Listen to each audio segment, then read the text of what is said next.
السلام علیکم۔ شام کی چائے کے ساتھ حاضر ہوں مولانا جلال الدین رومی کی حکایات کے ساتھ۔ حقائق کا عنوان ہے ندامت کے آنسو۔ ایک خوش الحان آدمی سارنگی بجایا کرتا تھا۔ اس کی آواز پر مرد و عورت بچے سبھی قربان تھے۔ کبھی مست ہو کر گاتا ہوا جنگل سے گزرتا تو چرند پرند اس کی آواز سننے کے لیے جمع ہو جاتے۔ ان بھول بھلائیوں میں جب یہ عمر گزار بیٹھا اور بڑھاپے کے آثار نمودار ہو گئے تو آواز پیری کے سبب بھدی ہو گئی، تو اشاک کے آواز بھی رفتہ رفتہ کنارہ کش ہو گئے، اور نہ ہی اس کی سرنگی میں وہ سوز رہا۔ اب وہ جدھر سے گزرتا کوئی پوچھنے والا نہ ہوتا۔ نام و شہرت سو رخصت ہو گئے، ویرانی اور گمنامی میں فاقے پر فاقے گزرنے لگے۔ اس پر بے کسی کا عالم تھا۔ خلق کی اس خود غرضی کو دیکھ کر ایک دن بہت مغموم ہوا اور دل میں کہنے لگا، یا اللہ، جب میں خوش آواز تھا تو مخلوق مجھ پر پروانہ وار گرتی تھی اور ہر طرف میری تواضع ہوتی تھی۔ اب بڑھاپے کی وجہ سے آواز خراب ہو گئی ہے تو یہ ہوا پرست اور خود غرض لوگ میرے سائے سے بھی گریزاں ہو گئے ہیں۔ ہائے، ایسی بے وفا مخلوق سے میں نے دل لگایا، یہ تعلق کس درجہ پر فریب تھا۔ کاش میں آپ کی طرف رجوع ہوا ہوتا، اپنے شب و روز تیری ہی یاد میں گزارتا اور تجھی سے ہی امیدیں وابستہ رکھتا تو آج یہ دن نہ دیکھتا۔ سارنگی بجانے والا دل ہی دل میں نادم ہو رہا تھا اور آنکھوں سے آنسو جاری تھے۔ اس نے ایک آہ بھری اور خلق خدا سے منہ موڑ کر دیوانہ وار مدینہ منورہ کے قبرستان کی طرف روانہ ہو گیا اور ایک پرانے غار نما گڑھے میں جا بیٹھا۔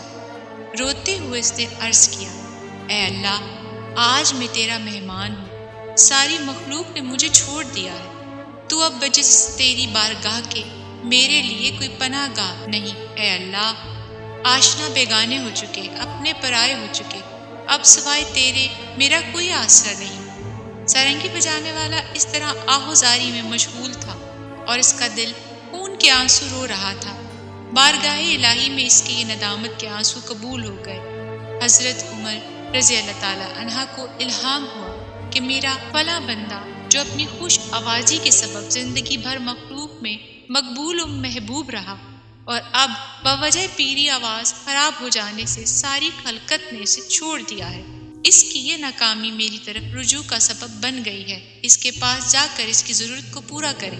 ہم نے اپنے فضل کو اس کے لیے خاص کر دیا ہے، اب اسے مخلوق کے سامنے ہاتھ پھیلانے کی ضرورت نہیں۔ حضرت عمر رضی اللہ تعالیٰ عنہ فوراً اٹھے اور ضرورت کا سامان لے کر اس کی طرف چل دیے۔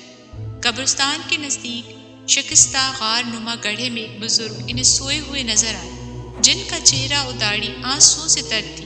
اسی اشک ندامت سے ان کو یہ مقام ملا تھا۔ مولانا فرماتے ہیں، سارنگی بجانے والا بڈھا کب خاص اور مقبول ہو سکتا تھا؟ مبارک ہو اے راز پنہا، مبارک ہو۔ حضرت عمر رضی اللہ تعالی عنہ اس غار کہنہ کے سامنے کھڑے ہو گئے تاکہ بزرگ بیدار ہوں تو ان سے ملاقات کریں۔ اسی اثنا میں حضرت عمر رضی اللہ تعالیٰ عنہ کو چھینک آ گئی، جس سے ان کی آنکھ کھل گئی۔ خلیفۃ المسلمین رضی اللہ تعالیٰ عنہ کو دیکھ کر غلبۂ ہیبت سے وہ کانپنے لگے۔ حضرت عمر رضی اللہ تعالیٰ عنہ نے جب دیکھا کہ بزرگ لرزۂ بر اندام ہے تو ارشاد فرمایا کہ خوف مت کرو، میں تمہارے رب کی طرف سے تمہارے لیے بہت بڑی خوشخبری لایا ہوں۔ سرنگی والے کو جب آپ رضی اللہ تعالیٰ عنہ کی زبان مبارک سے حق تعالیٰ کے الطاف و عنایات کا علم ہوا تو اس مشاہدہ رحمت الہی سے اس پر شکر و ندامت کا حال طاری ہو گیا۔ اپنے ہاتھ کو ندامت سے چبانے لگا اور اپنے اوپر غصہ ہونے لگا۔ اپنی غفلت اور حق اللہ تعالیٰ کی رحمت کا خیال کر کے ایک چیخ ماری اور کہا کہ اے میرے آقائے بے نظیر، میں اپنی نالائکی اور غفلت کے باوجود آپ کی رحمت بے مثال کو دیکھ کر مارے شرم کے پانی پانی ہو رہا ہوں۔ جب سارنگی والا بزرگ خوب رو چکا اور اس کا درد حد سے گزر گیا تو اپنی سارنگی کے غصے سے زمین پر پٹک کر ریزہ ریزہ کر دیا اور اس کو مخاطب کر کے کہا، تو نے ہی مجھے حق تعالیٰ کی محبت اور رحمت سے محبوب رکھا تھا، تو نے شاہ راہ حق سے میری رہزنی کی تھی، تو نے ہی 70 سال تک میرا خون جگر پیا، یعنی تیری ہی وجہ سے لہو و لعب اور نافرمانی کرتے کرتے بوڑھا ہو گیا۔ اس مرد پیر کی گریہ زاری اور آو بکا سے حضرت عمر رضی اللہ تعالیٰ عنہ کی آنکھیں بھی اشکبار ہو گئیں۔ آپ نے فرمایا، اے شخص، تیری یہ گریہ زاری اب تیرے قلب و باطن کی صفائی کی دلیل ہے۔ تیری جان اب حق تعالیٰ کے قرب سے زندہ اور روشن ہو گئی ہے۔ اللہ تعالیٰ کے حضور گناہ گار کے آنسوؤں کی بڑی قدر و قیمت ہے۔